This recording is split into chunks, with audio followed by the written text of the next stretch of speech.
వ్యక్తిగా సీరియస్గా టేకప్ చేసినోడు లోకల్గా తన చేతిలో ఉన్న పోలీసుల ద్వారా పట్టుకొచ్చి ఏడుపిచ్చినవి ఉన్నాయి. అవి వేళ్ల మీద లెక్క పెట్టే సంఘటనలు ఉన్నాయి.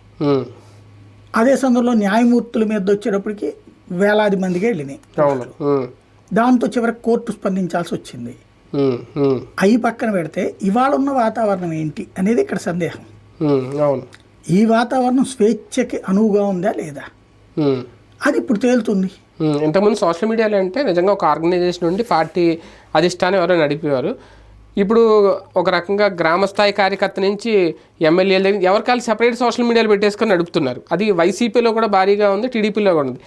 అది ఈరోజు ఒక విచ్చలవిడితనానికి కారణమైందా? పార్టీ అధిష్టానం దాన్ని కంట్రోల్ చేయలేకపోవడం కూడా, అది వైసీపీకి అవ్వచ్చు, వీళ్ళకి అవ్వచ్చు, అది మైనస్. ఇప్పుడు పార్టీగా పెట్టినప్పుడు పార్టీ దిశానిర్దేశం చేసిన ప్రకారం వాళ్ళు పనిచేయాలి. అవును, అలా చేయడం ఇంట్రెస్ట్ లేదు చాలామందికి.